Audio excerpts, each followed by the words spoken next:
जहां पहली खबर जसपुर से है। जैसा कि विदित है कि संपूर्ण उत्तराखंड प्रदेश में राज्य सरकार के निर्देशन में राज्य खाद्य नागरिक आपूर्ति एवं उपभोक्ता मामले विभाग द्वारा केवाईसी का काम निरंतर लगातार जारी है, जिसके अनुपालन में प्रत्येक राशन डीलर अपने अपने गांव में हर एक घर घर जाकर राशन कार्डों की ई केवाईसी कर रहे हैं। उसी क्रम में प्रदेश के जनपद ऊधम सिंह नगर के जसपुर नगर से भी एक खबर सामने आ रही, जहां जसपुर क्षेत्र में भी राशन कार्ड की ई केवाईसी का काम निरंतर लगातार जारी है, जिसके चलते प्रत्येक राशन डीलर द्वारा अपने अपने गाँव में हर एक घर पहुँचकर कार्ड धारकों की ई केवाईसी का काम किया जा रहा है। वहीं इस संबंध में क्षेत्र में फैली भ्रम की स्थिति को दूर कर खाद्य पूर्ति अधिकारी मुकुल गरजोला ने बताया कि क्षेत्र वासियों से आगामी आखिरी तारीख 30 नवंबर 2025 तक हर हाल में अपने अपने ई केवाईसी कराने की अपील की है और साथ ही बताया है कि ई केवाईसी राज्य सरकार द्वारा पूरे प्रदेश में निःशुल्क कराई जा रही है, जिसका कोई शुल्क नहीं लिया जा रहा है। आखिरी तारीख आगामी 30 नवंबर 2025 है। ई केवाईसी कार्ड धारक के आधार नंबर से की जा रही है। कोई भी कार्ड धारक अपने राशन विक्रेता की दुकान पर जाकर या किसी भी कार्य दिवस में ई केवाईसी करा सकता है। ई केवाईसी का मुख्य उद्देश्य देश में फैली भ्रष्टाचार पर अंकुश लगाना है और भविष्य में किसी भी प्रकार की विभागीय कार्यवाही एवं योजनाओं में आने वाली परेशानियों से बचना भी है।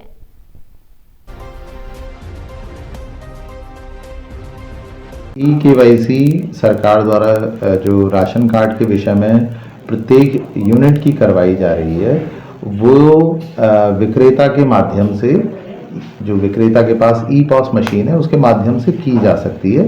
किसी भी कार्य दिवस में ई केवाईसी की जा सकती है। इसके अतिरिक्त ई केवाईसी हेतु किसी भी प्रकार का शुल्क नहीं लगता, ये पूर्णतः निःशुल्क है।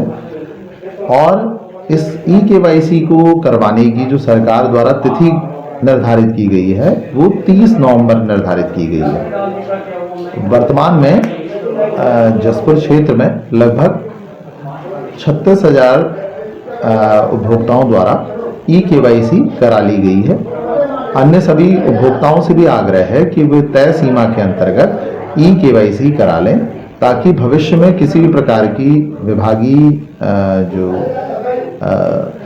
कार्रवाई होंगी उनसे बचाव हेतु एवं अन्य किसी भी प्रकार की समस्या उन्हें ना आए, इसलिए वे अपने ई केवाईसी तय सीमा के अंतर्गत करा लें। ई केवाईसी खाद्य नागरिक आपूर्ति उपभोक्ता मामले विभाग उत्तराखंड सरकार द्वारा उत्तराखंड में इस समय करवाई जा रही है, जिसमें प्रत्येक राशन कार्ड धारक की प्रत्येक यूनिट की ई केवाईसी की जा रही है।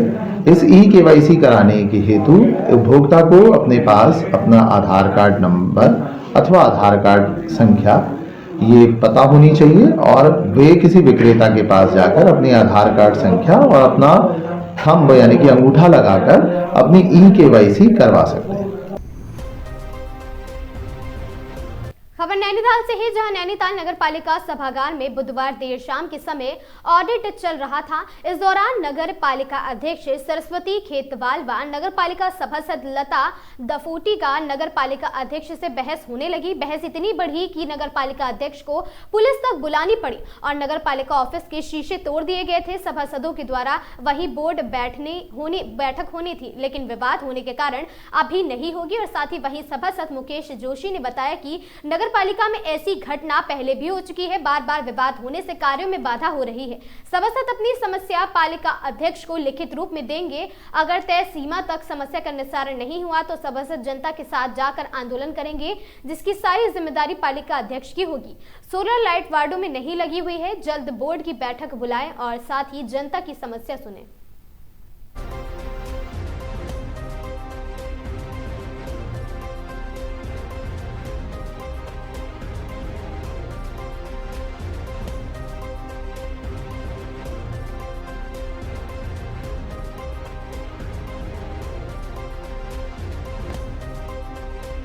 हम तो रोष तो व्यक्त करते ही हैं, क्योंकि बार बार ऐसी घटनाएं बहुत जगह हो चुकी है।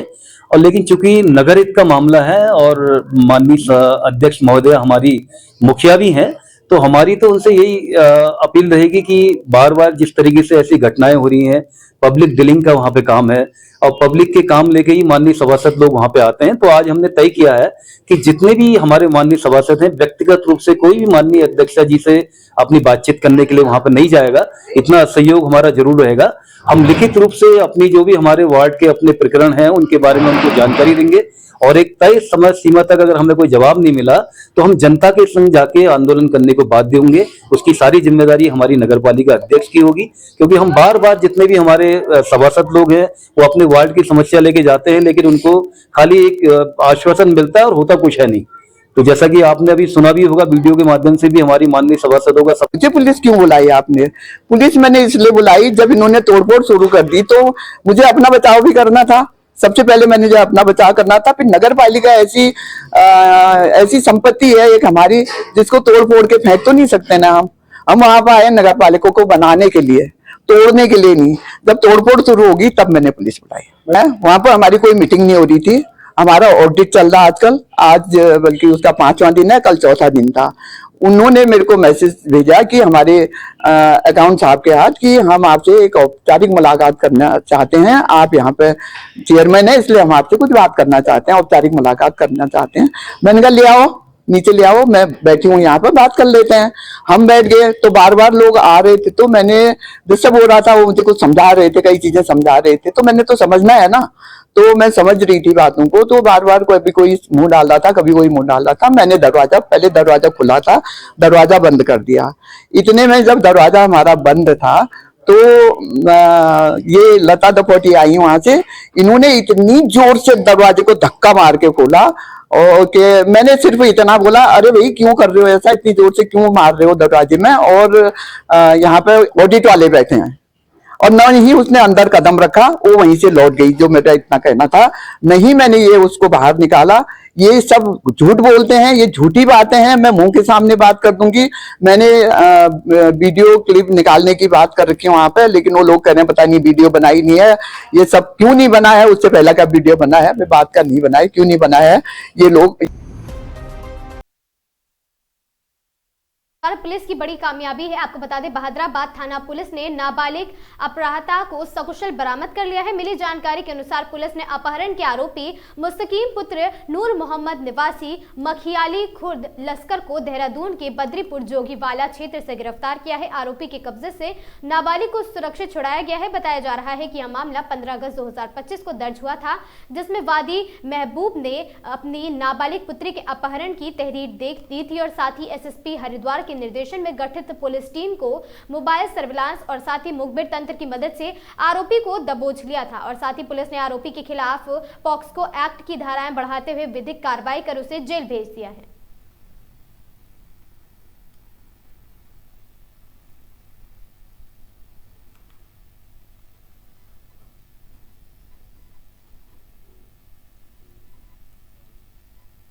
खबर हरिद्वार से है, जहां हरिद्वार स्थित किर्बी कंपनी के कर्मचारियों ने अपनी लंबित मांगों को लेकर आज बड़ा प्रदर्शन किया। आपको बता दें, हरिद्वार से खबर है, जहां पर स्थित किर्बी कंपनी के कर्मचारियों ने अपनी लंबित मांगों को लेकर एक आज बड़ा धरना प्रदर्शन किया। आपको बता दें कि श्रमिकों ने शिवालिक नगर से रैली निकालकर श्रम विभाग पहुंचकर विभाग के गेट पर धरना शुरू किया। आपको बता दें, मजदूरों का कहना है कि अप्रैल 2025 से उनकी कई मांगे लंबित है, लेकिन ना तो कंपनी प्रबंधन और ना ही श्रम विभाग कोई कार्रवाई कर रहा है। श्रमिकों ने आरोप लगाया कि किर्बी कंपनी के डायरेक्टर मजदूर प्रतिनिधियों को धमकाने तक की बात कह रहे हैं। उनका कहना है कि वार्ता के बजाय प्रबंधन उन्हें किसानों उकसाने का काम कर रहा है। वहीं कर्मचारियों का कहना है कि श्रम अधिकारी कभी मौके पर नहीं मिलते और विभाग कंपनी के इशारे पर काम कर रहा है, जिससे उनकी कोई सुनवाई नहीं हो पा रही है। इसी को लेकर खास बातचीत करी गई आगाज टाइम संवाददाता धर्मराज ने।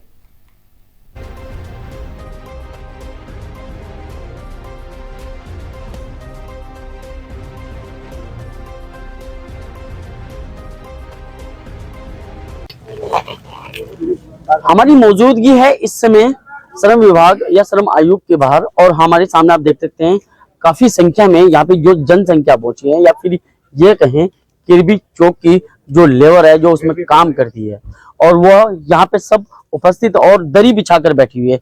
आइए इनसे भी हम बात करने की कोशिश करते हैं। हमारे साथ यहाँ के जो लेबर है जो किर्बी में काम करते हैं, उनसे बात करने की कोशिश करेंगे, किस तरह की समस्या है, कैसे वो देखते हैं, उनकी क्या मांगे हैं, वो आज यहाँ जो पहुंचे हैं। पहले तो आपका नाम क्या है? किशन मुरारी। कृष्ण मुरारी जी, आप किरबी चौक से आप लेबर कमीशन पहुंचे हैं, किस तरह से देखते हैं? कंपनी से पहुंचे हैं। क्या देखते हैं आज, क्या कारण है आपका यहाँ पे पहुंचने का? कारण हमारी जो मांगे हैं जी वो पूरी नहीं कर रहे हैं। तानाशाही है इनके अंदर, बहुत ज्यादा तानाशाही है, किसी को कुछ समझ नहीं रहे हैं लोग। हमारा 20 मतलब तारीख मिल गया यहाँ से, एक छोटी सी मांग के लेके आए हैं। ये हमारा घर परिवार नहीं चल रहा है, थोड़ी सा हमारा पैसा वृद्धि कर दीजिए। यही प्लांट हैदराबाद में है, वहाँ 77,000 रुपये तक सैलरी पहुंच गई। हमारे अभी रिटायरमेंट के किनारे आगे उनके 30,000 रुपये तक सैलरी नहीं पहुंची है। लगभग आपको कितना समय हो गया कंपनी में? हमें भी 10 साल हो गया जी। और अभी अभी अभी आपकी सैलरी कितनी है? अभी हमारी जी 26,000 रुपया सैलरी है जी। अच्छा, आगे हम दूसरे प्लांट से होकर आए थे तो इसलिए, बाकी साथी हमारे 20-20 साल के हो गए, इनकी सैलरी भी नहीं पहुंची यहाँ तक। तो अभी आप श्रम विभाग पहुंचे हैं, तो क्या चाहते हैं श्रम विभाग से? श्रम विभाग के साथ है कि हमारा न्याय करें, हमारा न्याय दिलवाएं, यहाँ से बीच का रास्ता निकालें, लेकिन ये भी नहीं दिलवा रहे हैं। तो श्रम विभाग क्या कह रहा है? श्रम विभाग आ रहे हैं जी, वो पहले ही इनसे सेट हो जा रहा है या कुछ भी, वो फोन से आ रहे थे, वो भी नहीं आ रहे हैं। जो वो हमारे अधिकारी आ रहे थे, नहीं मिल रहे हैं। दोनों आदमी 3-4 तारीख से ही हो रहा है जी, कोई सुनवाई नहीं हो रहा है। कहीं ना कहीं श्रम विभाग पे एक सीधी उंगली उठ रही है इन मजदूरों द्वारा। आइए उन पे और कोशिश करते हैं, जानने की कोशिश करते हैं। हमारे बीच में और भी यहाँ पे क्या नाम है आपका? ब्रिजपाल जी, आप 2009 से काम कर रहा है, सैलरी 22,000 रुपए है, पहले बता रहे हैं जी। और ये क्या नाम है, जब चोट भी लग जाती है ना, उसको कोई ऐसी कोई सुविधा नहीं है, क्या नाम है, सही तरीके से इलाज भी नहीं हो पा रहा शरीर का। क्या नाम, मान लो आज चोट लगी, 2 दिन बाद उसका ऑपरेशन होता है। तो क्या आपका ESI PF इस तरह से कुछ करता है? PF ESI तो कटता है, तो जब कंपनी में काम कर रहे तो क्या नाम है, चोट तो वहीं लगी है ना जी। ऐसे क्या नाम है, ऊपर तो क्या नाम है, घर बैठ जाएगा, सैलरी भी कट जाएगी ऊपर से। अच्छा, हाँ जी। अब बताओ क्या नाम है, घर का खर्चा कैसे चलेगा? तो कंपनी क्या कुछ नहीं दे रही है, क्या नाम है, इस बारे में कोई सोचती है? चिल्लाता रहेगा। 1 मिनट, चलिए, हमारे पास और भी यहाँ पे और भी लोग हैं। क्या नाम है? मेरा नाम पिंटू पांडे है जी। अगर किसी को चोट लग गया ना, वो उसे लाके डिस्पेंसरी में बैठा के 1 घंटा 2 घंटा 4 घंटा तक वो चिल्लाता रहेगा, और उसके बाद जाके वहाँ मुआयना करेंगे, देखेंगे चोट कैसे लगी, किस तरह लगा। अरे चोट जैसे भी लगी उसे पहले हॉस्पिटल लेके जाना चाहिए। यानी पहले ट्रीटमेंट नहीं मिल पाता ना, वो जरा मारा पट्टी पुट्टी बांध दिए तो बांध दिए, नहीं तो उसे बैठा के रखेंगे और लास्ट में कह देंगे गलती तुम्हारी थी। अच्छा, तो फिर गलती हमारी ही निकलेगी। क्या आपको वहाँ पे सेफ्टी शूज या फिर सेफ्टी शूज तो मिलता है जी, देखो ये ऐसा ही मिलता है। तो नहीं, वहाँ सेफ्टी की बात कर जब हार्ड वर्क काम है सर, हार्ड वर्क है, लोहा है, तो क्रेन का हुक टूट गया या चैन टूट गई या सीलिंग टूट गया, तो कोई जानता नहीं कि कब कैसे क्या हो जाएगा। अगर टूट के गिर गया तो वो उसमें हमारी क्या गलती? हमने तो जॉब उठाया, क्रेन से लेके जा रहा, अचानक टूट गया, तो वो कहते कि हमारी गलती है, तू चला नहीं रहा। यानी कहीं ना कहीं अगर कोई बड़ा हादसा कंपनी में हो जाता है या कोई वो नहीं जाता सर, होता है। पता नहीं कितनों लड़कों का आंख चली गई, एक लड़का है उसका आंख नहीं है, पैर कट गया। कंपनी से उन लोगों को क्या कुछ नहीं ले जाके SI के थ्रू डाल देंगे, और उसके बाद SI भुगतती रहेगी। कैंटीन में हमारे खाने के लिए कीड़े निकल जाएंगे, कोकरे निकल जाएंगे, बिच्छू निकल जाएंगे, कुछ भी निकल सकते हैं। खाना है खाओ, नहीं तो अपने घर से लाओ। मान लो हमारे परिवार है, इनका परिवार ये अपना ला सकते हैं, जिन पे बहुत से आदमी है कि परिवार उनके नहीं है। सुबह 6 बजे का ड्यूटी, वो कितने बजे जगेगा, खाना बना के लेके आएगा। कहीं ना कहीं इस विषय में खाद्य पूर्ति को भी कहा होगा। हाँ, खाने को भी कहा। तो फिर अभी क्या लगता है कि अभी जैसा आपने बताया क्या जो कर्मचारी को चोट लगती है या फिर उसे किसी तरह का मुआवजा वगैरह कुछ नहीं सर, कुछ नहीं, XYZ कुछ नहीं। तो आज श्रम विभाग पहुंचे हैं, तो क्या कहेंगे? मेरा नाम उमेश सिमरा है सर। यहाँ के एक ठेकेदार का मजदूर था, आज 3-4 महीने के पहले की बात है। काम करते हुए वो जबरदस्ती उसको ओवर टाइम रखा गया। ओवर टाइम रखने के बाद उसका पैर टूट गया, इसी भूमानंद में भर्ती कराया गया, लेकिन वो मेजरमेंट हमारी कोई देखने नहीं गई। उसके 2-4 दिन इलाज हुआ, उसके बाद ना उसको कोई मुआवजा मिला ना कुछ मिला। बेचारा पता ना कैसे वो अपना गुजर बस्ती कर रहा है। जाने के बाद वो अब इस समय घर पे बैठा है, पता ना उसको 1 रुपया मिलता है कि नहीं मिलता है। अब बताइए सर, जबरदस्ती से हम ओवर टाइम करके पैर टूट जाता है हमारा, चाहे किसी वर्कर का, तो बताइए उसका मुआवजा कोई कंपनी नहीं ले जाकर धक्का देकर कदेगी किसी हॉस्पिटल में डाल देगी, तो फिर वहाँ पूछती नहीं है। जैसे कि आप लोग यहाँ आज सभी लोग यहाँ पहुंचे हैं, आपने मांग उठाई है श्रम विभाग द्वारा, तो इन मांगों को लेकर अभी तक यहाँ के श्रम आयोग द्वारा कुछ अभी तक किस चीज का हल निकला है? नहीं सर, अभी कुछ नहीं निकला है। खाली आश्वासन दिया जाता कि ये होगा, लेकिन यहाँ तो मान लेते हैं कि हाँ तुम्हारी ये मांग पूरी हो गई, वो पूरी हो गई, लेकिन यहाँ से जाने के बाद कुछ नहीं होता है। कहते हैं तुम्हारा जो करना है तुम करो, हम जहाँ तुम्हें जाना जाओ, हमें उससे नहीं मतलब है। कहीं ना कहीं आपने देखा होगा, आपको हम ये बता देते हैं, इन लोगों का साफ तौर पे ये कहना है कि इनकी जो मांगे हैं वो यहाँ आती हैं पर उन पे अमल नहीं किया जाता है। हम ये भी आपको कहें, इनका सीधा सीधा एक सवाल कंपनी पे जाता है, किरबी पे जाता है, उन पर यह सवाल खड़ा होता है कि इनकी जो मांगे हैं वो पूरी नहीं हो पाती है, इनकी जो समस्या है वो पूरी नहीं हो पाती है, इनका जो दैनिक भत्ता है वो पूरा नहीं मिल पा रहा है। इनको जब अगर इनका कोई मुआवजे की बात होती है कि इनका कोई एक्सीडेंट हो जाता है, उन पे भी कोई मुआवजा नहीं मिलता है। और जानने की कोशिश करेंगे हम आज श्रम विभाग से, क्या इनकी जो समस्या है वो आज पूरी होंगी या फिर इन्हें आगे भी कोई तारीख दी जाएगी या फिर इन्हें आगे के लिए कोई आश्वासन मिलेगा। मैं ऐसे ही आगाज टाइम के साथ मैं आपके साथ बना रहूंगा। हरिद्वार से मैं धर्मराज, हरिद्वार। खबर नैनीताल से है, जहां प्रदेश कांग्रेस कमेटी के नवनियुक्त अध्यक्ष गणेश गोदियाल ने के आह्वान पर कर्मचारियों की हड़ताल पर भाजपा सरकार द्वारा तानाशाहीपूर्ण तरीके से लगाए गए। आपको बता दें कि एस्मा एक्ट के विरोध में कांग्रेस कार्यकर्ताओं द्वारा मल्लीताल के पंत पार्क में बीजेपी सरकार का पुतला दहन किया गया। नैनीताल नगर कांग्रेस कमेटी के अध्यक्ष अनुपम कभड़वाल ने बताया कि तानाशाह धामी सरकार ने एस्मा एक्ट लागू किया है, जिसके विरोध में उत्तर प्रदेश में कांग्रेस सड़कों पर उतरी है और साथ ही नगर कमेटी कांग्रेस ने कर्मचारियों के हित में आज धामी सरकार का पुतला फूंका है और सरकार पर अभी समय बचा हुआ है, उससे पहले ही एस्मा एक्ट लागू कर दिया जाए। वही महिला कानून लागू किया, उनके लेकर कोई कार्य नहीं हुआ है और साथ ही सरकार डरी हुई है, इसलिए एस्मा एक्ट लागू कर रही है। जो तानाशाह सरकार है धामी, उन्होंने जो एस्मा एक्ट लागू किया है उसके विरोध में कांग्रेस आज पूरे प्रदेश में सड़कों में उतरी हुई है। उसी क्रम में आज नगर कांग्रेस कमेटी नैनीताल ने भी कर्मचारियों के हित में ये पुतला दहन धामी सरकार का रखा हुआ है। जिस प्रकार आप देख ही रहे हैं, अभी एस्मा एक्ट पहले भी लागू होता था, लेकिन ये सरकार इतनी डरी हुई है कि अभी 100 साल बचा है सरकार का और इन्होंने 100 साल पहले एस्मा एक्ट लागू कर दिया है। उपनल कर्मचारी अपने मांगों के लिए बैठे हुए हैं, उनको इन्होंने 4 साल तक बरकरार, उनकी मांगों को इन्होंने कोई ध्यान नहीं दे रहे। एस्मा एक्ट लागू उसको खत्म करना चाह रहे हैं। आप महिला उत्पीड़न की बातें देखिए, हर जगह इनके नेताओं का नाम पहले भी आया था। नैनीताल में भी हाल ही में कांड हुआ, उसमें इनके भाजपा नेता का नाम तो कोई कार्रवाई नहीं हुई। बेरोजगार कोई भी परीक्षाएं आयोजित नहीं कर पा रहे हैं। इसी समय ये सरकार फेल हो चुकी है और उन्होंने इसी डर से ये सरकार। खबर हरिद्वार से है, जहां हरिद्वार में धार्मिक संस्थान के द्वारा बनाए जा रहे विश्व सनातन महापीठ का शिलान्यास कार्यक्रम आयोजित हुआ। आपको बता दें, भूपतवाला स्थित अमेरिकन आश्रम में आयोजित कार्यक्रम में बड़ी संख्या में साधु संतों का जमावड़ा लगा, जिसमें वहां पर जाने माने साधु संत और प्रसिद्ध कथावाचक भी शामिल हुए। दूर दराज से आए साधु संतों ने सनातन महापीठ के निर्माण के काम की सराहना की। इस दौरान संतों और कथावाचकों ने तीर्थ नगरी को मांस मदिरा मुक्त बनाए जाने और स्कूल के पाठ्यक्रमों में सनातन के विषय को बढ़ावा देने की मांग की है। आपको बता दें कि भूपतवाला स्थित अमेरिकन आश्रम की जमीन पर विश्व सनातन महापीठ बनाए जाने की योजना है। हालांकि कुछ स्थानीय लोगों के द्वारा आश्रम की संपत्ति खुद बुर्द किए जाने को लेकर प्रशासन से शिकायत भी की गई है। उन तीर्थों में मांस मदिरा मिल रहा है। हमें प्रयास पूर्वक अपनी ही राजनीतिक पार्टियों से, शासक प्रशासकों से हाथ जोड़ के प्रार्थना करनी है, जैसे वृंदावन मथुरा ब्रज मांस मदिरा मुक्त होना चाहिए, वैसे ही उत्तराखंड की सरकार से हम निवेदन करते हैं धामी जी से कि वो हरिद्वार को मांस मदिरा मुक्त करना चाहिए, जिससे आने वाले जो लाखों सनातनी हैं वो इससे आनंद ले सके। यहाँ 16 से भी अधिक प्रकल्प सनातन शक्तिपीठ का है। इस शक्तिपीठ के माध्यम से जो प्रकल्प हो रहा है, इस प्रकल्प सनातन को बढ़ावा देने के लिए, सनातन की एकता देने के लिए, सनातन का साथ देने के लिए और सनातन को विश्व तक पहुंचाने के लिए ये बड़ा सहयोग हो रहा है। मैं तो कहता हूँ, प्रयाग के बाद अगर हरिद्वार में कुंभ मेला लगा है तो यहाँ सनातन पीठ पे लगा है और इस संतों का दर्शन करके भी बहुत आनंद होता है, क्योंकि संतों का साथ रहना यही संस्कार की आगे बढ़ने का कार्य है। महापीठ के द्वारा, संतों के द्वारा सदा सनातन की रक्षा हुई है और आगे भी होती रहेगी। भारत की शिक्षा प्रणाली जिसमें गीता हो, जिसमें रामायण, सब कुछ हो, साइंस हो, सब कुछ हो, दुनिया में जो हम सिलेबस बढ़ा रहे हैं CBSE बोर्ड का, वो सब सही है, पर उसके बाद हमारे वैदिक गणित हो, रामचरितमानस की कुछ राम को आदर्श क्यों नहीं बनाया गया?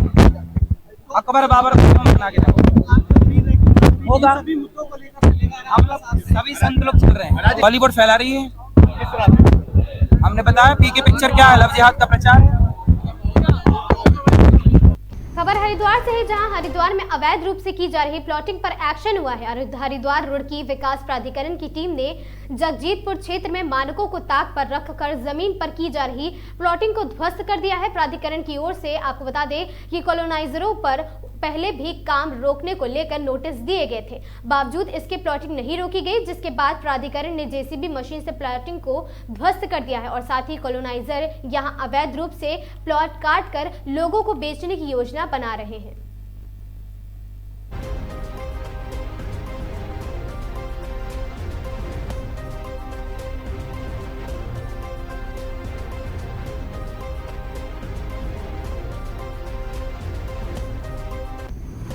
गोसाईगंज व ठाकुरगंज में 5 अवैध निर्माण सील। आपको बता दें, एलडीए उपाध्यक्ष प्रथमेश कुमार के निर्देशन पर प्रवर्तन जोन 2 एवं जोन 7 की टीम ने की कार्रवाई। लखनऊ विकास प्राधिकरण ने शुक्रवार को गोसाईगंज व ठाकुरगंज क्षेत्र में अभियान चलाकर अवैध निर्माण पर कार्रवाई की है। इस दौरान प्राधिकरण से मानचित्र स्वीकृत कराए बिना किए जा रहे 5 व्यावसायिक निर्माणों को सील कर दिया गया है। एलडीए उपाध्यक्ष प्रथमेश कुमार के निर्देश पर यह कार्रवाई प्रवर्तन जोन 2 व जोन 5 की टीम ने की है। प्रवर्तन जोन 2 के जोनल अधिकारी विराग करवरिया ने बताया कि निखिल मिश्रा द्वारा गोसाईगंज के बलिया खेड़ा में 120 वर्ग मीटर व राम बहादुर द्वारा न्यू जेल रोड पर लगभग 180 वर्ग मीटर क्षेत्रफल के भूखंडों पर व्यावसायिक निर्माण कराया जा रहा था। इसी तरह अजय कुमार गुप्ता, कपिल गुप्ता व अन्य द्वारा गोसाईगंज में यूको बैंक के सामने लगभग 300 वर्ग मीटर क्षेत्रफल के भूखंड पर व्यावसायिक कॉम्प्लेक्स का निर्माण कराया जा रहा था और साथ ही अवैध रूप से किए जा रहे इन तीनों निर्माण कार्यों को सील कर दिया गया है। प्रवर्तन जोन 7 के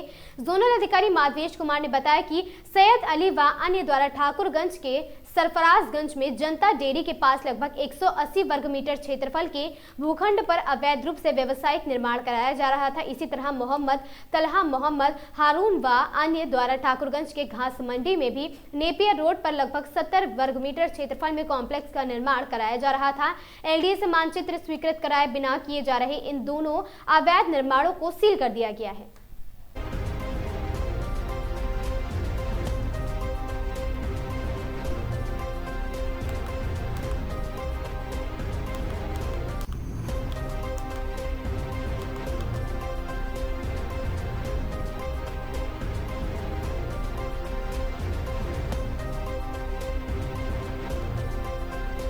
जनपद शाहजहांपुर में विश्व मत्स्यिकी दिवस के अवसर पर स्टैंडर्ड कोचिंग सत्संग वाली गली में सहकार भारती और साथ ही बहुउद्देशीय मत्स्य जीवी सहकारी समिति लिमिटेड द्वारा एक महत्वपूर्ण जागरूकता कार्यक्रम आयोजित किया गया। आपको बता दें, कार्यक्रम में प्रदेश प्रमुख मत्स्य प्रकोष्ठ सहकार भारती अभिनव कश्यप ने जल कृषिकों के महत्व पर विस्तार से प्रकाश डाला। उन्होंने कहा कि तालाब, पोखर, झीलें और जलाशय न सिर्फ पर्यावरण की रक्षा करते हैं बल्कि ग्रामीण अर्थव्यवस्था और साथ ही रोजगार का भी प्रमुख आधार भी है। उन्होंने चिंता व्यक्त की कि आज इन प्राकृतिक जल स्रोतों पर अवैध कब्जे बढ़ रहे हैं, तालाब समतल किए जा रहे हैं, जिससे न केवल पर्यावरण को नुकसान पहुंच रहा है बल्कि मत्स्य पालन जैसी महत्वपूर्ण ग्रामीण गतिविधियों पर भी प्रभावी हो रहा है। और साथ ही श्री कश्यप ने संविधान के अनुच्छेद 21 का उल्लेख करते हुए कहा, जल स्रोतों पर संरक्षण हर नागरिक का दायित्व है और जब तालाबों में पानी होगा तभी मत्स्य पालन बढ़ेगा और रोजगार बढ़ेगा और साथ ही गांव की अर्थव्यवस्था मजबूत होगी। कार्यक्रम में कई विक्रेता ने अपने विचार साझा किए। कन्हैया लाल कश्यप ने युवाओं को मत्स्य पालन अपनाने के लिए प्रेरित किया और साथ ही देवेश त्रिपाठी ने मत्स्य पालन के पौराणिक महत्व पर प्रकाश डाला। राम बाबू कश्यप ने बताया कि मत्स्य पालन सभी समुदायों के लिए समान अवसर उपलब्ध कराता है और साथ ही सुशील वर्मा ने इसे बेहतर रोजगार विकल्प भी बताया है और सर्वेश गुप्ता ने वरिष्ठ नागरिकों को समितियों से जोड़ने की आवश्यकता बताई। कार्यक्रम में मदन कश्यप, विपिन त्रिपाठी और शिवम कश्यप, राजेश कश्यप और साथ ही प्रभात वर्मा सहित कई सदस्यों ने भी सक्रिय सहभागिता दर्ज की। आपको बता दें, अंत में शिवनंदन सागर ने सभी अतिथियों का आभार व्यक्त करते हुए कार्यक्रम का समापन किया। विश्व मत्स्यिकी दिवस पर का यह आयोजन न सिर्फ जागरूकता बढ़ाने वाला रहा बल्कि ग्रामीण विकास और साथ ही नीली अर्थव्यवस्था को मजबूत करने का संकल्प भी दिलाने वाला रहा है।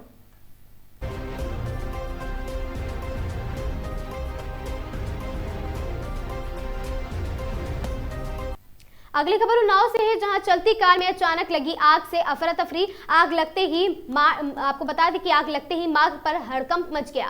कार चलाकर चालक ने कूदकर अपनी किसी तरह जान बचाई है। देखते ही देखते आग ने कार को चपेट में ले लिया और साथ ही स्थानीय लोगों ने पानी डालकर आग बुझाने का प्रयास किया। सूचना पर आसपास के लोग भारी संख्या में जुटे।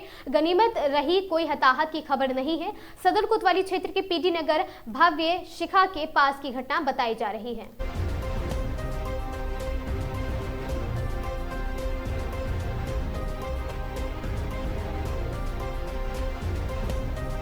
रास्ता पूछने पर कहासुनी से शुरू हुआ मामला बना बवाल। रोमियो बताकर युवकों के काटे बाल। वीडियो वायरल होते ही पुलिस ने की बड़ी कार्रवाई, 3 आरोपी गिरफ्तार। आपको बता दें बिलग्राम क्षेत्र में 2 युवकों के साथ हुई अमानवीय हरकत ने पूरे इलाके को हिला दिया है। जानकारी के अनुसार यह घटना 17 तारीख की है। दोनों युवक गांव नीची मगरौली बिलग्राम के रहने वाले हैं। वे अपने रिश्तेदार में माधवगंज जा रहे थे। रास्ते में दोनों ने एक लड़की से सही दिशा पूछी। इसी दौरान किसी बात को लेकर कहासुनी हो गई।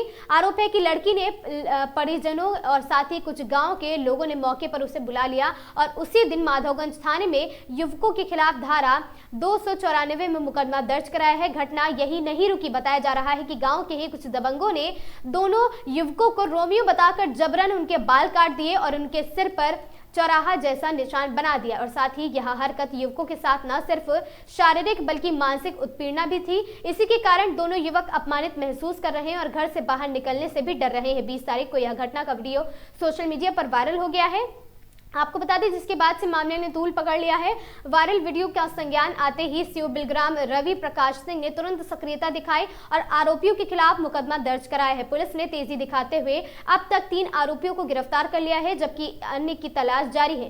सीओ रवि प्रकाश सिंह ने स्पष्ट कहा है कि जो भी दोषी होगा उसे किसी भी हालात में बख्शा नहीं जाएगा। पीड़ित युवकों को पूरा न्याय दिलाया जाएगा। और साथ ही फिलहाल मामला चर्चा में है और ग्रामीणों में आक्रोश देखने को मिल रहा है। पुलिस आगे की कार्रवाई में जुटी है। पीड़ितों की सुरक्षा के लिए भी कदम उठाए जा रहे हैं।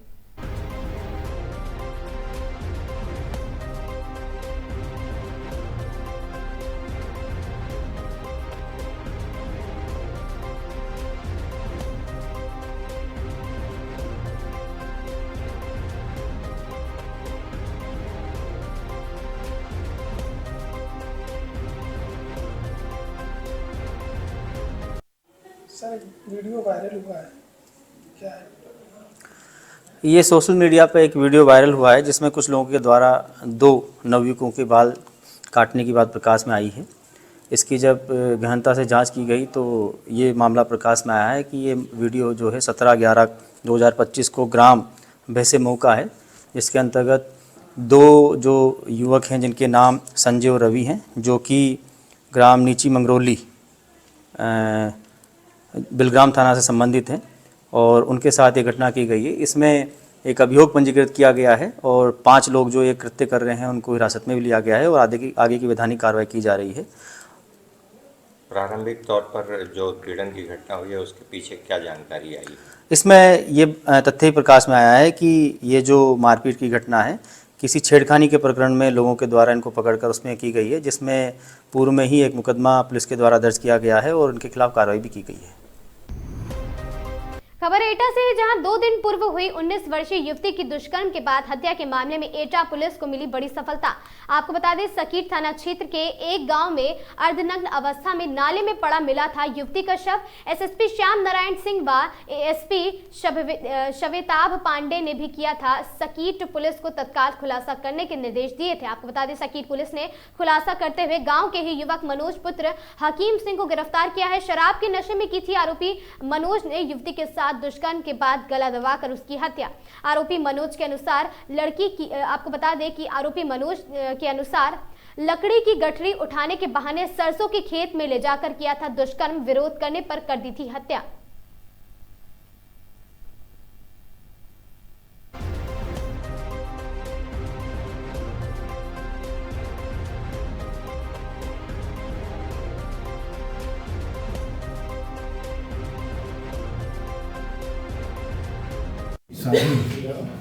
शादी हो रही है इसकी, लड़के की हो गई है, जबकि लड़का शादीशुदा है, लेकिन इसकी प्रवृत्तियाँ इस तरीके की। अब ये ये है कि ये प्रवृत्तियाँ खुखार सिवान में अकेली लड़की, और ताजुब की बात की इत्मीनान करने के लिए इस व्यक्ति ने उसी समय जो है उसके पहले लड़की के बाप को भी फोन किया, कहाँ हो। लड़की के बाप ने कहा कि हम चारा काट रहे हैं। इत्मीनान हो गया कि इस समय कुछ समय के लिए अब कोई नहीं आ पाएगा, तब लड़की की बात पूरी तरीके से ये पूछिए तो प्रोफेशनल पॉलिसिंग के तरीके से बोला गया है। और इसमें जो है हमारे नवागत एसपी सिटी श्वेताब पांडे जी ने बहुत अच्छा रोल अदा किया है। पूरी जो है लगभग कैंपिंग करके एक घटना और बाकायदा टीमों को ब्रीफ करके साथ ही वार्ता करके जो है और उसमें जो है और थाना जो है शकील राजकुमार है बहुत ही बेहतरीन। हम थाने के टीम को जो है थाने की टीम को 20,000 रुपये जो है रिवार्ड देने के लड़की के साथ रेप एंड मर्डर की घटना हुई थी, उसका खुलासा हुआ, क्या है ये पूरा मामला?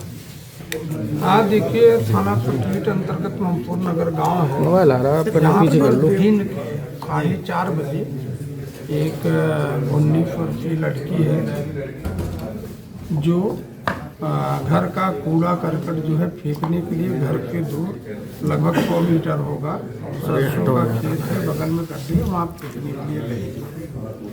वो गई, वहीं पर ये अभियुक्त आप के खेत में जो है गया था, वो देखा और इत्मीनान करके कि सिवान में और कोई नहीं वापस आया है और लड़की के साथ जबरदस्ती करने की कोशिश की। और उसी पीरियड में लड़की का जो दुपट्टा था, दुपट्टे से गला घोट दिया है, जिससे लड़की की जो है वहीं पे डेथ हो गई। और ये भी है कि इस प्रयास को करते समय जैसा कि अभियुक्त का बयान है और वो चीज़ें हैं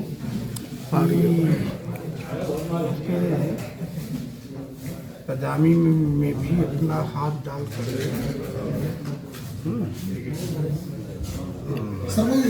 एक IT एक्ट का जो है इस अभियुक्त के ऊपर दर्ज है, जिसमें भी इसी तरीके से वीडियो बना करके जो है ब्लैकमेलिंग करना, एक मुकदमा उस चीज़ का दर्ज है। तो इस अभियुक्त के ऊपर पहले क्या इस लड़की के साथ बलात्कार किया गया है? क्या नहीं, देखिए बिल्कुल ये रेप की परिभाषा में आया है। हालांकि उसका अभी तक का जो बयान है नहीं, चूँकि उसने वजाइना में जो है उंगली का प्रवेश कर दिया था, जिससे जो है वजाइना के अंदर जो है चोट भी आई है, ब्लीडिंग भी है और उसके जो है स्वयं वगैरह सब लिए गए हैं। तो एक पूरी की पूरी तरीके से ये बलात्कार की रेप की परिभाषा में आएगा।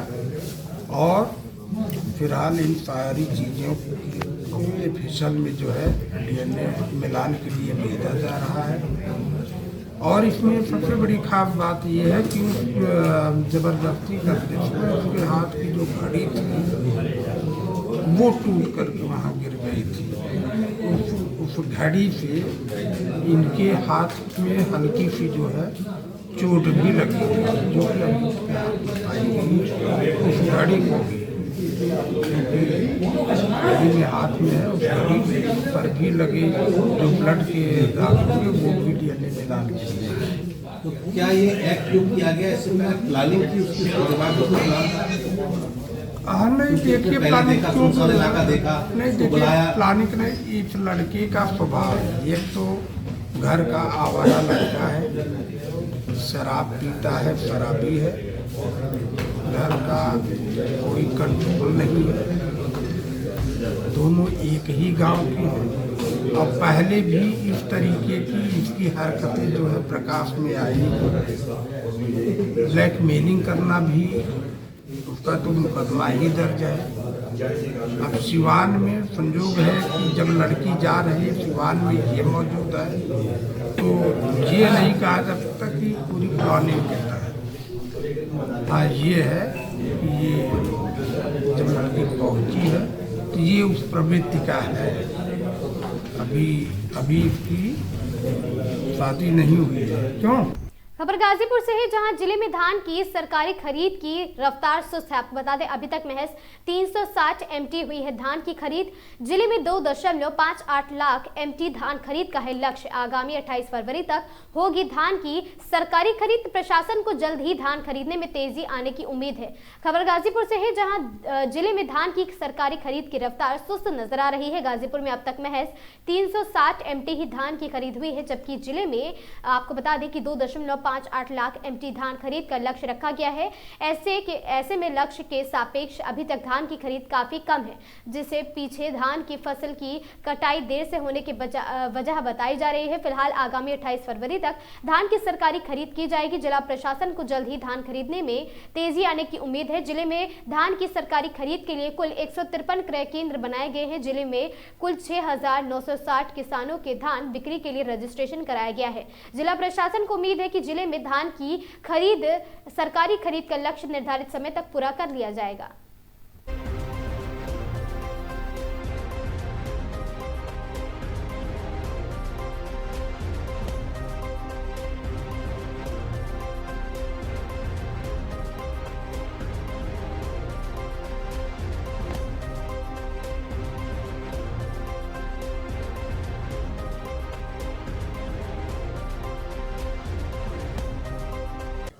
एक नवंबर से 28 फरवरी तक इस वर्ष का धान क्रय का समय अवधि है, जिसमें सरकार द्वारा निहित जो मूल्य है 2369 रुपये पर कुंतल के हिसाब से जो किसानों को दे करके उसकी परचेजिंग की जाएगी।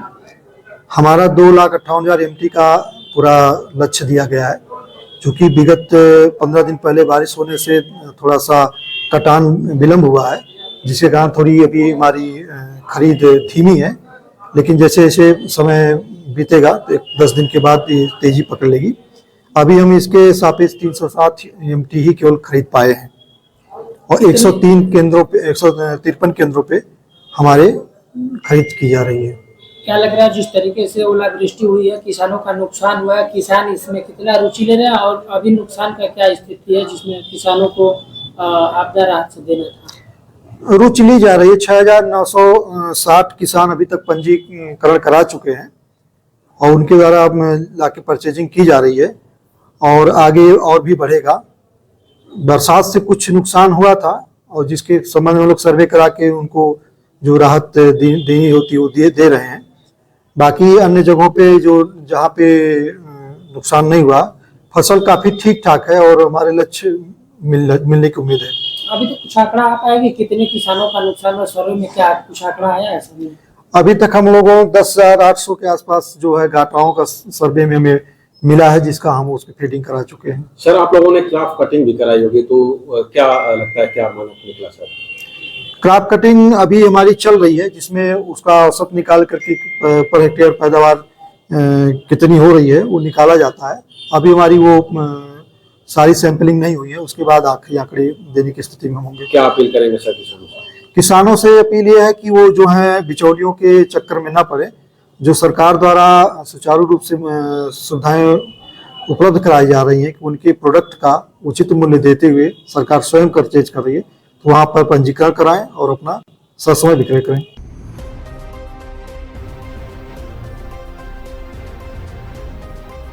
खबर सीतापुर से है, जहां मदरसा शम्सुल उलूम इस्लामिया तालीम गाह निम्बा एवं अंजुमन इस्लामिया जूनियर हाई स्कूल में भव्य पुरस्कार वितरण समारोह का आयोजन किया गया। कार्यक्रम में हौसला अफजाई के वरिष्ठ वर्ग के मेधावी छात्र छात्राओं को सम्मानित किया गया। इस अवसर पर विशेष अतिथि के रूप में उत्तर प्रदेश वक्फ विकास निगम लिमिटेड के निदेशक शफाजत हुसैन को आमंत्रित किया गया था। उन्होंने छात्र छात्राओं को प्रमाण पत्र एवं पुरस्कार प्रदान किए तथा उज्जवल भविष्य की शुभकामनाएं दी। मदरसे के प्रबंधक सईद अख्तर ने बताया बताया कि संस्थान में 2000 से अधिक छात्र छात्राएं शिक्षण ग्रहण कर रहे हैं तथा हर वर्ष मेधावी बच्चों को प्रोत्साहित करने के उद्देश्य से कार्यक्रम आयोजित किया जाता है।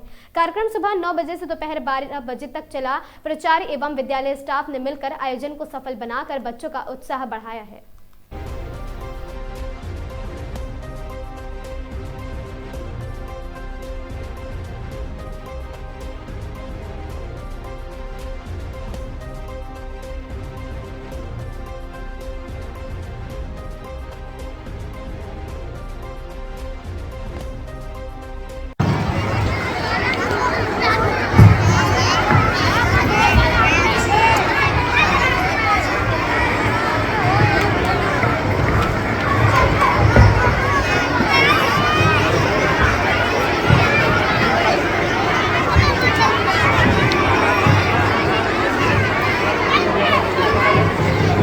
अस्सलामुअलैकुम बहनों और असातिज़ा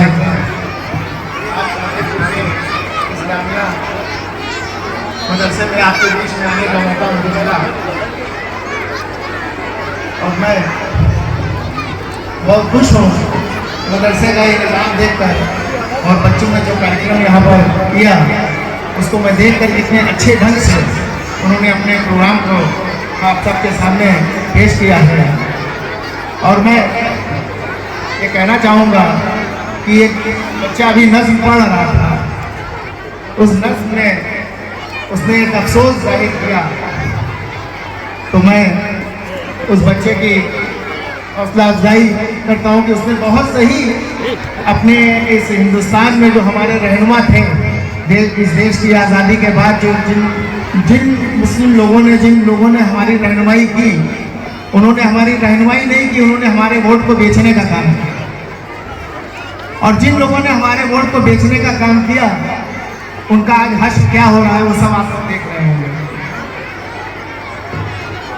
इस मदरसे का आधुनिकीकरण का सपना अगर किसी ने देखा तो भारतीय जनता पार्टी ने देखा, क्योंकि भारतीय जनता पार्टी कहती है कि मुस्लिम इस देश का अभिन्न अंग है, इस देश का नागरिक है।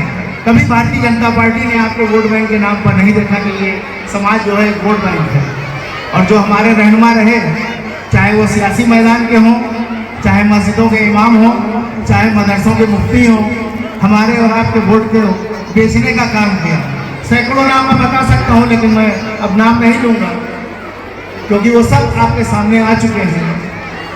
और मैं आपसे ये कहना चाहूँगा कि ये सरकार आपके द्वारा चुनी हुई है और मैं उस बच्चे की मायूसी और उस बच्चे से कहना चाहूँगा ये सरकार आपकी है और यहाँ के मुखिया हमारे योगी जी इस प्रांत के मुख्यमंत्री हैं। कभी किसी के साथ नाइंसाफी नहीं होने देंगे।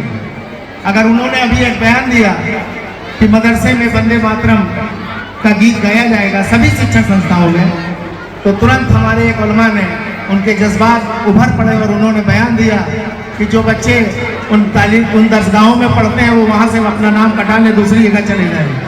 मैं आपके इस मंच से, क्योंकि मदरसे का मंच है, मैं आपके मंच से उन मौलाना साहब से कहना चाहूँगा कि बहुत से हराम काम करते हो तब फतवा आपका जारी नहीं होता है। वंदे मातरम कहने में आपके पेट में दर्द होने लगता है, अब वो फतवे देना बंद कर दीजिए। क्योंकि जब आप ब्याज की मोटरसाइकिल से या ब्याज की कार खरीद करके नमाज पढ़ने जाते हैं तो आप बताइए, जब इस्लाम में कहा गया है कि ब्याज लेना और देना दोनों हराम है, तो आपकी नमाज कैसे हो जाएगी? अब इसका जवाब मैं आपके मन से उनसे पूछ कर जा रहा हूँ और मेरे पत्रकार भाई बैठे हुए हैं और उनके माध्यम से ये पूछना चाह रहा हूँ, इसका जवाब दें कि जब शरीयत में हराम करार दे दिया गया ब्याज लेना और देना, तो आपकी मोटरसाइकिल से नमाज पढ़ना, व्यापार करना, क्या वो जायज़ होगा? क्योंकि आप हराम पैसे से खरीदी हुई मोटरसाइकिल पे हराम कमाओगे, हराम लुकमा जाएगा, आपकी दुआ कबूल नहीं होगी। जब आपकी दुआ कबूल नहीं होगी तो आपके इस दीन से एसआईआर को लेकर डीएम शिव सहाय अवस्थी बूथ पर पहुंचे। गणना प्रपत्रों के कार्य में लापरवाह मिला सुपरवाइजर डीएम ने लेखपाल शिवराम गुप्ता को लगाई फटकार। आपको बता दें, भिटारा बिहार में कार्य धीमा मिलने पर जताई गई नाराजगी। बीएलओ घर घर जाकर प्रपत्रों की जानकारी करे, डीएम ने निर्देश दिए। मतदाता सूची को सटीक, त्रुटिहीन और अद्यतन बनाना उद्देश्य, शिव सहाय अवस्थी ने कहा। आपको बता दें, 4 दिसंबर तक चलेगा विशेष प्रगाढ़ पुनरीक्षण अभियान और साथ ही डीएम लालगंज व कुंडा तहसील के प्राथमिक विद्यालय का निरीक्षण किया गया।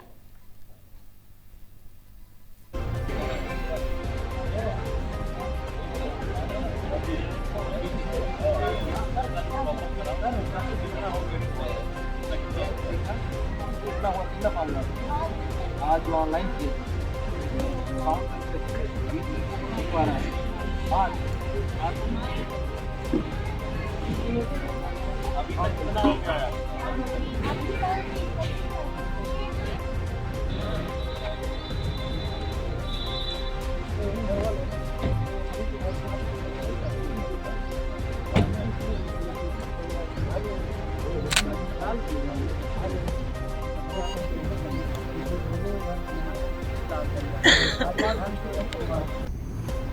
दो बाइकों की टक्कर में दो की मौत, आमने सामने दोनों में जोरदार हुई भिड़ंत। पुलिस दोनों शवों को पोस्टमार्टम के लिए भेज जांच में जुटी और साथ ही घटना से मृतका के घर में मचा कोहराम। आपको बता दें, दोनों मृतकों के घर में कोहराम मच गया है। रानीगंज क्षेत्र के लच्छीपुर के पास हुई है यह दुर्घटना।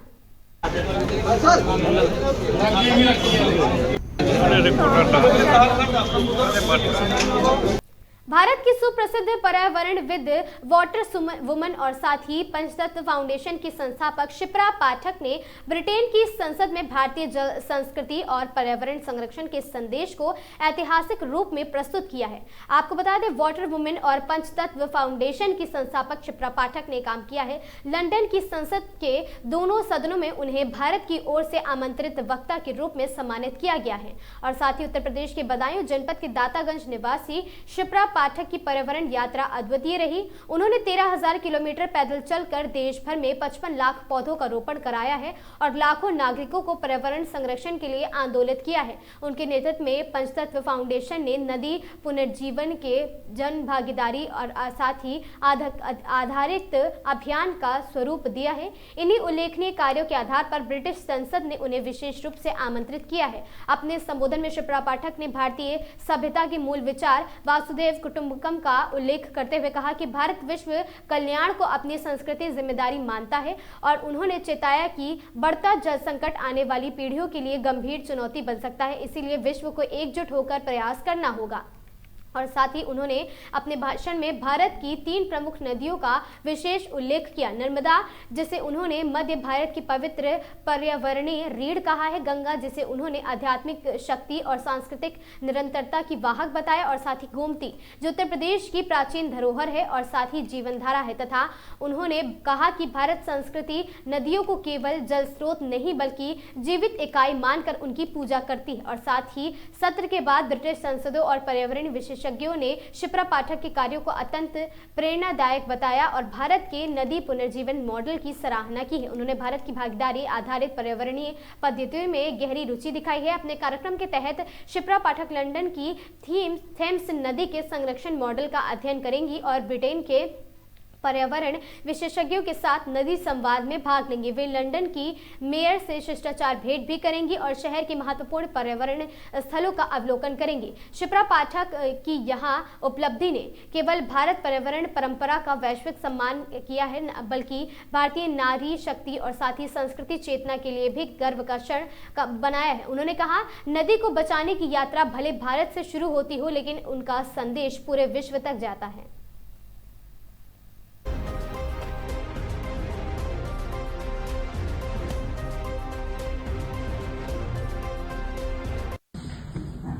सम्मानित सदन को प्रणाम करती हूँ। मैं भारत से हूँ और भारत का जो मूल है वो है वसुधैव कुटुंबकम। तो अपने बचपन से लेकर युवावस्था तक संस्कारों से, माता पिता से बहुत कुछ सिखाया गया, लेकिन वसुधैव कुटुंबकम ये मेरे मानस पटल पर लिख गया, जिसका अर्थ था पूरी धरा ही मेरा परिवार है। और आज का ये युग जिसमें सब संसाधन है, अत्यंत सुविधाएं हैं, सब कुछ है हमारे पास, पर प्रेम और करुणा की कमी के कारण हम मानसिक अवसाद से गुजर रहे हैं। उसका कारण सिर्फ यही है कि कहीं न कहीं आंतरिक पर्यावरण दूषित हो चुका है। हम स्वयं एक वृक्ष है अगर हम अपनी संरचना देखें, और हमारे भीतर 70% नदियां बह रही हैं, लेकिन भीतर का जो समन्वय गड़बड़ हुआ है उससे हमारा बाहर का परिवेश भी गड़बड़ा रहा है।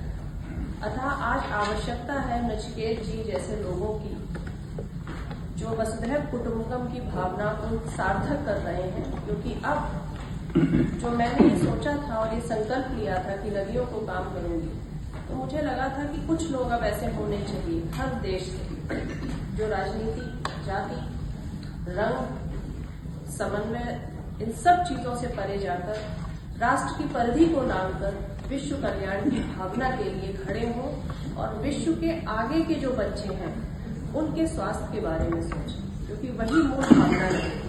अपनी 13,000 किलोमीटर की पदयात्राओं के साथ 15 लाख लोग भारत और बाहर से जुड़े, जिनके सहयोग से हमने 55 लाख पौधे वृक्ष बनाए, कई जंगल बनाए।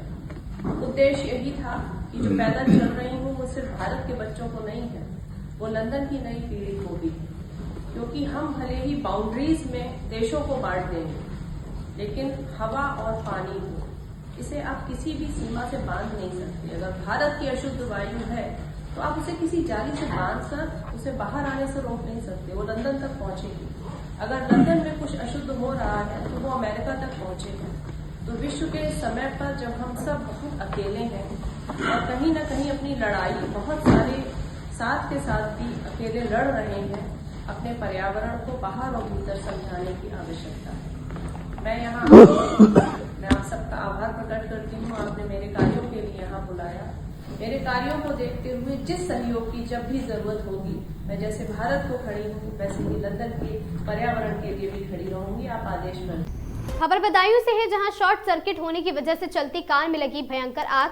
पुलिस चौकी के ठीक सामने चलती कार में आग लगने से मचा हड़कंप। पुलिस चौकी के ठीक सामने हादसा हुआ है, जहां पर चलती कार में आग लगने से कार सवार को बमुश्किल सुरक्षित निकाला गया है। वहां मौजूद दुकानदारों व अन्य लोगों ने बमुश्किल पानी डालकर आग पर पाया काबू। कार सवार बरेली से अपने घर जा रहे थे, तभी कार में लगी भयंकर आग। बड़ा हादसा होने से टला बदायूं के बिसौली कोतवाली क्षेत्र के नगर बिसौली के पुलिस चौकी के सामने का मामला।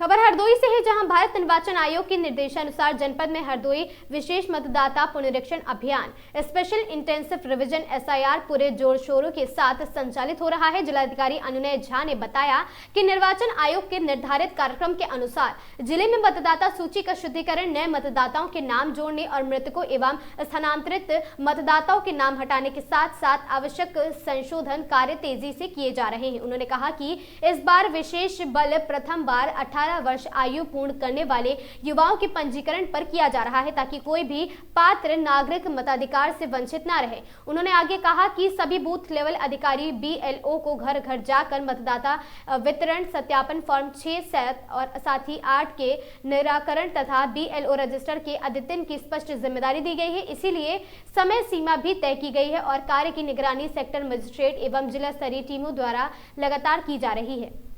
जिलाधिकारी ने जनपद वासियों से अपील की है कि पात्र नागरिक निर्धारित तिथि से पूर्व अपना नाम मतदाता सूची में अवश्य दर्ज कराएं और तथा किसी भी त्रुटि के सुधार हेतु उपलब्ध ऑनलाइन पोर्टल और साथ ही BLO से सहयोग लें। उन्होंने कहा कि पारदर्शिता और शुद्ध मतदाता सूची लोकतांत्रिक व्यवस्था की मजबूती का आधार है। प्रशासन इस दिशा में पूर्ण गंभीरता से कार्य कर रहा है। निर्देशन में स्पेशल इंटेंसिव रिवीजन कार्यक्रम पूरे उत्तर प्रदेश में चल रहा है। इसी क्रम में जनपद हरदोई में भी ये कार्यक्रम सुचारू तौर पे हमारे द्वारा यहाँ पे चलाया जा रहा है। इसमें प्रथम चरण में 4 नवंबर से लेकर 4 दिसंबर तक सभी BLOs संबंधित वोटर्स को, जो कि जून 2025 की वोटर लिस्ट में है, उनको मतगणना पत्र एनुमरेशन फॉर्म दे रहे हैं। एनुमरेशन फॉर्म कुछ प्री फिल्ड डेटा के साथ भी है, जो लेटेस्ट इलेक्टोरल रोल में हमारे वोटर का जो डेटा होगा वो प्री प्रिंटेड आएगा। और उसके अलावा जो वोटर को भरना पड़ेगा उसमें वो अपना कुछ बेसिक डिटेल्स भरना पड़ेगा, अपना लेटेस्ट फोटोग्राफ अफिक्स करना होगा। और अगर जो हमारे वोटर हैं वो 2003 के मतगणना सूची में थे तो उनको लेफ्ट कॉलम भरना होगा 2003 के मतगणना सूची के डिटेल्स के अनुसार। और अगर 2003 में मतगणना सूची में वोटर स्वयं नहीं थे, लेकिन अगर उनके माता पिता या दादा दादी वोटर लिस्ट में थे 2003 के, तो उनके रिलेशन का डिटेल भरना होगा कि मदर का डिटेल, अगर मदर थी 2003 के सूची में तो मदर का, दादी का तो दादी का, दादा का या दादे का और पिताजी का पिताजी का। वो राइट वाले कॉलम में भरना होगा and then obviously the other column strike out करेंगे। दोनों कॉलम नहीं भरना है। अगर स्वयं थे तो लेफ्ट कॉलम भरेंगे, राइट को स्ट्राइक आउट करेंगे, और अगर माता पिता दादा दादी थे तो राइट कॉलम भरेंगे और लेफ्ट को स्ट्राइक आउट करेंगे। बस फिर उनको साइन करके बीएलओ को ये दे देना है। फिर बीएलओ की जिम्मेदारी है कि उनका अपडेटेड एसआईआर के बाद वाली सूची में नाम आ जाए। बहुत बार ऐसा होगा कि कोई नया वोटर होगा जो 18 साल के हो रहे हैं अभी 2026 को, या ऐसे वोटर्स जो हरदोई में आके सेटल हुए हैं जिनका वोटर लिस्ट में 2003 में भी नाम नहीं था और माता पिता दादा दादी का भी नाम शायद वोटर लिस्ट में न हो। ऐसे वोटर्स को फॉर्म 6 भरना है, जैसे यूजुअली फॉर्म 6 वोटर एडिशन का होता है, और उसके साथ एक डिक्लेरेशन फॉर्म है वो भी उनको लगाना है। इस बार एक नया एडिशन हुआ है, वो है डिक्लेरेशन फॉर्म का। हमारी जो बहनें हैं जो कि शादी करके एक जनपद से दूसरे जनपद चली जाती हैं, तो फॉर्म 8 उसके लिए होता है शिफ्टेड वोटर का, उसमें भी डिक्लेरेशन फॉर्म भरना होगा। बस ये एक एडिशन आया है डिक्लेरेशन फॉर्म का, जो कि बहुत ही सिंपल है, उसमें कुछ भी क्लिष्ट नहीं है। अगर किसी भी वोटर को किसी भी तरीके का डाउट है तो अपने बीएलओ से संपर्क कर सकते हैं। हमने बीएलओ की हैंड्स ऑन ट्रेनिंग किया है, और बीएलओ जहाँ पे हमें लग रहा है कि उनको सहायता की आवश्यकता है तो उनके साथ हमने एक टेक्निकल रिसोर्स पर्सन भी लगा रखा है सुपरवाइजर लेवल पे, जो कि बीएलओ को भी गाइड करेंगे और वोटर्स को भी गाइड करेंगे। उसके अलावा अगर कोई भी समस्या है तो हमारा एक कंट्रोल रूम भी चल रहा है। तहसील पे हमारे बीआरसी ऑपरेटर्स भी हैं, एसडीएम्स, हमारे ईआरओज हैं, इलेक्टोरल रजिस्ट्रेशन ऑफिसर, बीडीओज, एबीएसएस, और कुछ चकबंदी अधिकारी हमारे असिस्टेंट ईआरओज हैं। तो कोई भी अगर दिक्कत हो तो हमसे संपर्क कर सकते हैं। बट एक बहुत ही सिंपल सा प्रोसेस है और सभी को इसमें जरूर रजिस्टर होना चाहिए। जनपद इटावा के थाना फ्रेंड्स कॉलोनी इलाके में कानपुर हाईवे पर एक कार में भीषण आग लग गई, और साथ ही आग लगने से कानपुर हाईवे पर आपको बता दें कि अफरा तफरी का माहौल हो गया। आग लगने के बाद कार में सवार 2 लोग जान बचाकर भागे हैं। कार नई दिल्ली से मध्य प्रदेश के रीवा जा रही थी। कार में सवार एमपी शुक्ला ने बताया कि कार में 2 लोग सवार थे, दोनों लोग सुरक्षित हैं, लेकिन पूरी तरह से कार जलकर खाक हो गई है। आग लगने की सूचना मिलने के बाद स्थानीय लोगों ने दमकल विभाग को जानकारी दी है। दमकल विभाग ने मौके पर आकर आग पर काबू पाया है। आग लगने के सही कारणों का पता नहीं चल पा रहा है, लेकिन ऐसा कहा जा रहा है कि गैस के रिसाव के चलते आग लगने की घटना करके भीतर घटित हुई है।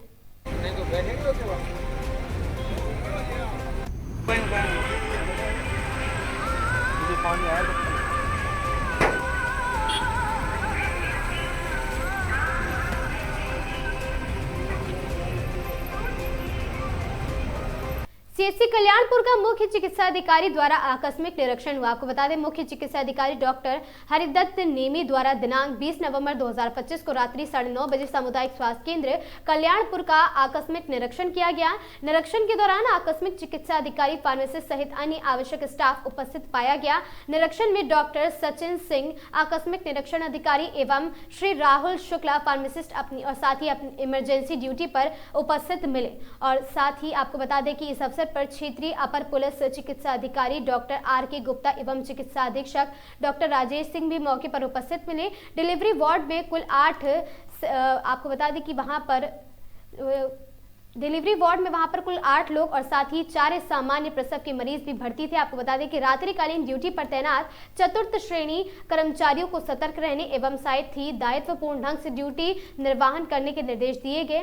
आईपीडी में भी भर्ती मरीजों को उनकी स्वास्थ्य स्थिति एवं उपलब्धता की सुविधाओं के संबंध में जानकारी प्राप्त कराई गई। चिकित्सालय में परिसर की सफाई और साफ सफाई संतोषजनक पाई गई और साथ ही स्वच्छता व्यवस्था को भी बेहतर बनाए रखने के लिए विशेष निर्देश दिए गए। चिकित्सा अधिकारी अधीक्षक सामुदाय स्वास्थ्य केंद्र कल्याणपुर को निर्देशित किया गया कि रोस्टर के अनुसार दिवस एवं रात्रिकालीन ड्यूटी में चिकित्सकों तथा कर्मचारियों की उपस्थिति पर हर स्थिति में सुनिश्चित कराएं।